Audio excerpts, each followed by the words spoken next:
Welcome back to Manya's kitchen. ಇವತ್ತಿನ recipe tomato bath. ಮದುವೆ ಮನೆಗಳಲ್ಲಿ ಅಷ್ಟು ಟೇಸ್ಟಿಯಾಗಿ ಹೇಗೆ ಟೊಮೊಟೊ ಬಾತ್ನ ಮಾಡ್ತಾರೆ ಅಂತ ನೋಡ್ಕೊಂಬರೋಣ. ಈ ವಿಧಾನದಲ್ಲಿ ನೀವೇನಾದರೂ ಟೊಮೊಟೊ ಬಾತನ್ನು ಮಾಡಿದರೆ ತುಂಬ ಟೇಸ್ಟಿಯಾಗಿರುತ್ತೆ. ಬನ್ನಿ ಮಾಡೋದನ್ನು ನೋಡ್ಕೊಳ್ಳೋಣ.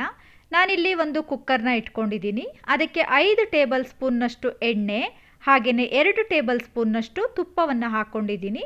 ಹಾಗೆಯೇ ಸ್ಪೈಸಸ್ನ ಸೇರಿಸ್ಕೊಂಡಿದ್ದೀನಿ. ಒಂದು ಈರುಳ್ಳಿನ ಕಟ್ ಮಾಡಿ ಸೇರಿಸ್ಕೊಳ್ತಾ ಇದ್ದೀನಿ. ಈರುಳ್ಳಿ ಸ್ವಲ್ಪ ಫ್ರೈ ಆಗಲಿ. 1 ನಿಮಿಷ ಈರುಳ್ಳಿನ ಫ್ರೈ ಮಾಡ್ಕೊಳ್ಳೋಣ.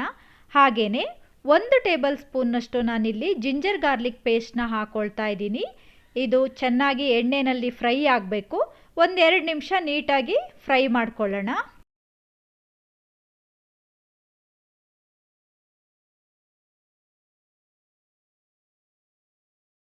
ಚೆನ್ನಾಗಿ ಫ್ರೈ ಆದಮೇಲೆ ನಾನಿಲ್ಲಿ 2 ಹಸಿಮೆಣಸನ್ನು ಹಾಕ್ಕೊಳ್ತಾ ಇದ್ದೀನಿ. ಹಾಗೆಯೇ 2 ಟೊಮೊಟೊನ ರುಬ್ಬಿ ಪೇಸ್ಟ್ ಮಾಡಿರೋದನ್ನ ಹಾಕ್ಕೊಳ್ತಾ ಇದ್ದೀನಿ. ಹಾಗೆಯೇ 1 ಟೊಮೊಟೊನ ಸಣ್ಣದಾಗಿ ಕಟ್ ಮಾಡಿರೋದನ್ನ ಹಾಕ್ಕೊಳ್ಳೋಣ. ಅರ್ಧ ಟೇಬಲ್ ಸ್ಪೂನ್ನಷ್ಟು ಹಳದಿ ಪೌಡ್ರನ್ನ ಹಾಕ್ಕೊಂಡು ಈ ಟೊಮೊಟೊ ಮತ್ತು ಟೊಮೊಟೊ ಪೇಸ್ಟ್ ಚೆನ್ನಾಗಿ ಎಣ್ಣೆಯಲ್ಲಿ ಫ್ರೈ ಆಗಬೇಕು. ಮಿನಿಮಮ್ 5 ನಿಮಿಷ ನಾವು ಚೆನ್ನಾಗಿ ಎಣ್ಣೆಯಲ್ಲಿ ಫ್ರೈ ಮಾಡ್ಕೋಬೇಕು. ಎಣ್ಣೆಯಲ್ಲಿ ಫ್ರೈ ಆಗಲಿಲ್ಲ ಅಂದರೆ ಟೊಮೊಟೊ ಬಾತ್ ಹಸಿ ಹಸಿ ಥರ ಸ್ಮೆಲ್ ಬರುತ್ತೆ. ಹಾಗಾಗಿ 5 ನಿಮಿಷ ನೀಟಾಗಿ ಫ್ರೈ ಮಾಡ್ಕೊಳ್ಳೋಣ. ಈಗ ನಾನು ಸ್ವಲ್ಪ ಕೊತ್ತಂಬರಿ ಸೊಪ್ಪು ಹಾಗೆಯೇ ಸ್ವಲ್ಪ ಪುದೀನ ಸೊಪ್ಪನ್ನು ಸೇರಿಸ್ಕೊಂಡು ಹಾಗೆಯೇ ಫ್ರೈ ಮಾಡ್ಕೊಳ್ತಾ ಇದ್ದೀನಿ.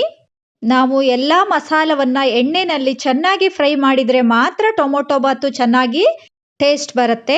ಈಗ ನಾನು 1 ಟೇಬಲ್ ಸ್ಪೂನ್ನಷ್ಟು ಅಚ್ಚ ಖಾರದ ಪುಡಿನ ಸೇರಿಸ್ಕೊಳ್ತಾ ಇದ್ದೀನಿ. ಖಾರಕ್ಕೆ ನಿಮಗೆ ಖಾರ ನೋಡಿಬಿಟ್ಟು ಎಷ್ಟು ಬೇಕೋ ಅಷ್ಟನ್ನು ಆ್ಯಡ್ ಮಾಡ್ಕೊಳ್ಳಿ. ಹಾಗೆಯೇ ಅರ್ಧ ಕಪ್ನಷ್ಟು ನಾನಿಲ್ಲಿ ಹಸಿ ಬಟಾಣಿಯನ್ನು ಹಾಕ್ಕೊಳ್ತಾ ಇದ್ದೀನಿ. ಇದನ್ನೆಲ್ಲ ಹಾಕ್ಕೊಳ್ತಾ ನಾನು 5 ನಿಮಿಷಗಳವರೆಗೆ ಈ ಮಸಾಲವನ್ನೆಲ್ಲ ಚೆನ್ನಾಗಿ ಫ್ರೈ ಮಾಡ್ಕೊಂಡಿದ್ದೀನಿ.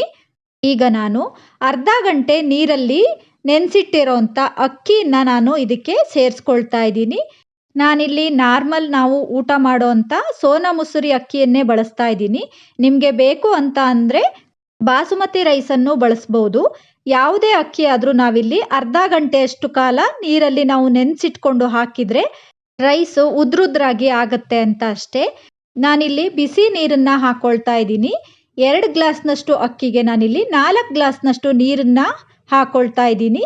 ಈಗ ರುಚಿಗೆ ತಕ್ಕಷ್ಟು ಉಪ್ಪನ್ನು ಸೇರಿಸ್ಕೊಂಡು ಒಂದ್ಸಲ ಈ ರೀತಿ ಚೆನ್ನಾಗಿ ಮಿಕ್ಸ್ ಮಾಡ್ಕೊಳ್ಳೋಣ.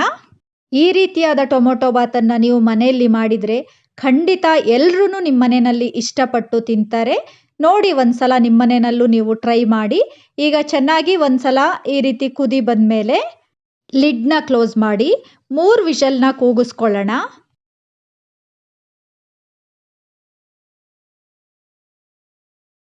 3 ವಿಷಲ್ ಆಗಿದೆ.